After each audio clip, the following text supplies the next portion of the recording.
Reporter update breaking. Rajeev Chandrasekhar ലക്ഷ്യമിട്ടത് 1000 കോടിയുടെ ഭൂമി കുംഭകോണം. അശോകനെ ഇടവും വലവും അനങ്ങാൻ വയ്യാത്ത രീതി തളച്ചിട്ടിരിക്കുക എന്റെ മോൻ. അങ്ങനെ തന്നെ വേണം. നിർണായക രേഖകൾ പുറത്തുവിട്ട റിപ്പോർട്ടർ. രാജീവ് ചന്ദ്രശേഖറിന്റെ കമ്പനി ആവശ്യപ്പെട്ടത് 500 ഏക്കർ.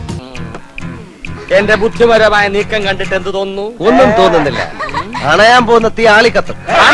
റിപ്പോർട്ടർ ടിവിക്കെതിരെ 100 കോടി രൂപയുടെ മാനനഷ്ട കേസ് നൽകി ബിജെപി സംസ്ഥാന അധ്യക്ഷൻ രാജീവ് ചന്ദ്രശേഖർ. റിപ്പോർട്ടർ ഉടമ ആന്റോ അഗസ്റ്റിനടക്കം 9 പേർക്ക് നോട്ടീസ് അയച്ചു.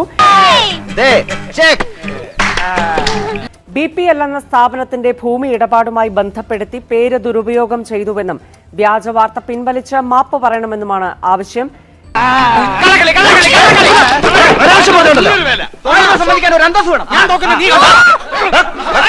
റിപ്പോർട്ടറിനെതിരെ വ്യാജ വാർത്തകൾ നൽകിയതിൽ ഏഷ്യൻ ന്യൂസിനെതിരെ ആഞ്ഞടിച്ച് കോടതി. വ്യാജ വാർത്തകൾ ഉടൻ നീക്കണമെന്ന് ബംഗളൂരു പ്രിൻസിപ്പൽ സിറ്റി സിവിൽ കോടതി നിർദ്ദേശിച്ചു.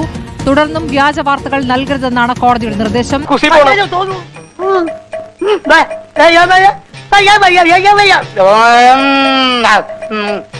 ഇവിടെ നമ്മൾ ആദ്യം ശ്രദ്ധിക്കേണ്ടത് എന്തായിരുന്നു കോടതിയോട് റിപ്പോർട്ടർ TV ആവശ്യപ്പെട്ടത് എന്നുള്ളതാണ്.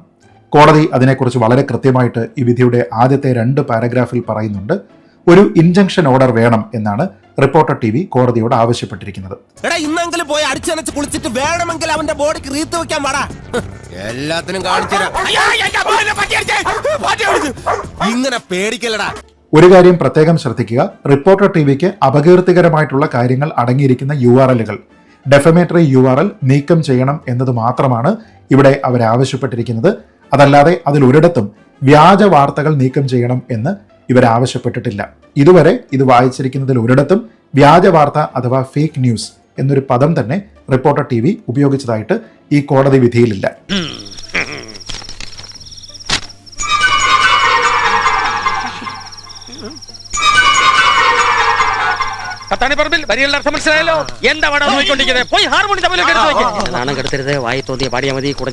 കോടതി വിധിയിൽ ഒരിടത്തും വ്യാജ വാർത്തക്കെതിരായിട്ടാണ് ഈ ഓർഡർ എന്ന് പറയുന്നില്ല. വ്യാജ വാർത്ത അഥവാ ഫേക്ക് ന്യൂസ് എന്നുള്ള ഒരു പദം പോലും ഉപയോഗിച്ചിട്ടില്ല. ഫേക്ക് അഥവാ വ്യാജം എന്നുള്ള ഒരു വാക്ക് പോലും ഉപയോഗിച്ചിട്ടില്ല. മറിച്ച് ഈ റിപ്പോർട്ട് ചെയ്യപ്പെടുന്ന വാർത്തകൾ റിപ്പോർട്ടർ TVക്ക് അപഖ്യാതി ഉണ്ടാക്കും എന്നതിന്റെ അടിസ്ഥാനത്തിൽ അങ്ങനെയുള്ള വാർത്തകൾ നീക്കം ചെയ്യണം എന്ന് മാത്രമാണ് പറഞ്ഞിട്ടുള്ളത്. അതല്ലാതെ ആ വാർത്തകളുടെ മെറിറ്റിലേക്ക് കോടതി കടന്നിട്ടില്ല. അതുകൊണ്ട് തന്നെ ആ വാർത്തകളൊക്കെ തന്നെ വ്യാജമാണോ അല്ലയോ എന്ന് കോടതി പറഞ്ഞിട്ടില്ല. വ്യാജ വാർത്തകൾ റിപ്പോർട്ടർ TVക്കെതിരെ കൊടുക്കരുത് എന്ന് ഒരു മാധ്യമ സ്ഥാപനത്തിനെയും കോടതി താക്കീത് ചെയ്തിട്ടുമില്ല.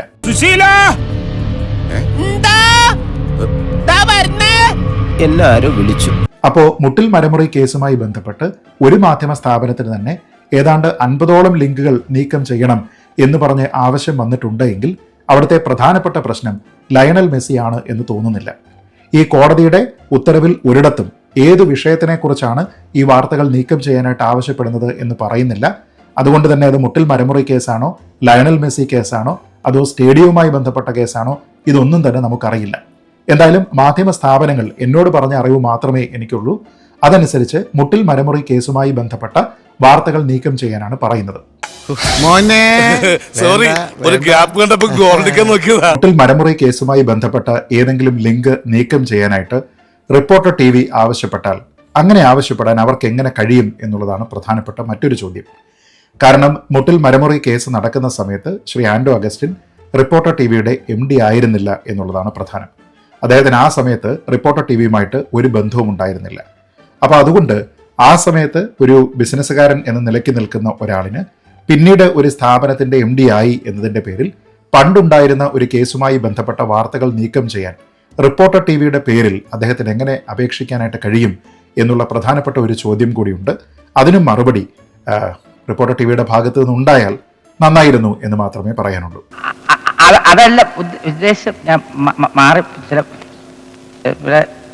പിന്നെ ചൂടാണ്ട് AC ഒന്നും ഇല്ല. അത് വ്യാജ വാർത്തയാകുന്നുണ്ടോ എന്ന് ചോദിച്ചാൽ അങ്ങനെ ഇല്ല എന്നാണ് അതിന്റെ അർത്ഥം. കാരണം അതല്ലായിരുന്നുവെങ്കിൽ ഒരു കേസുമായി ബന്ധപ്പെട്ട വിധി വന്ന് ഒരാൾ കുറ്റവാളിയായതിനു ശേഷം മാത്രമേ അതിനെക്കുറിച്ച് റിപ്പോർട്ട് ചെയ്യാൻ നമുക്ക് കഴിയൂ എന്നായിരുന്നുവെങ്കിൽ റിപ്പോർട്ടർ TVയിൽ പോലും ശബരിമല സ്വർണ്ണക്കൊള്ളയുമായി ബന്ധപ്പെട്ട വാർത്തകൾ കൊടുക്കുന്ന സമയത്ത് അതിന്റെ പ്രതിസ്ഥാനത്ത് നിൽക്കുന്ന മുരാരി ബാബുവിന്റെ പേരോ അല്ലെങ്കിൽ ഉണ്ണികൃഷ്ണൻ പോറ്റിയുടെ പേരോ ഒന്നും തന്നെ പറയാൻ പാടില്ലായിരുന്നു. അപ്പോൾ റിപ്പോർട്ടർ തന്നെ സ്വീകരിക്കാത്ത ഒരു തരത്തിലുള്ള ധാർമ്മികതയുടെ പേരിൽ മറ്റുള്ള ആൾക്കാരെ അവർ നിങ്ങൾ ഇങ്ങനെ വാർത്ത റിപ്പോർട്ട് ചെയ്യരുത് എന്ന് പറയുന്നത് ശരിയാണോ എന്നുള്ളത് റിപ്പോർട്ടറിന്റെ മാനേജ്മെന്റും നമ്മുടെ നാട്ടിലെ മാധ്യമ സ്ഥാപനങ്ങളും മാധ്യമ പ്രവർത്തകരും തന്നെ തീരുമാനിക്കട്ടെ. കിട്ടിയാ? ഇല്ല, ചോദിച്ചു വാങ്ങിച്ചു. പോവാ.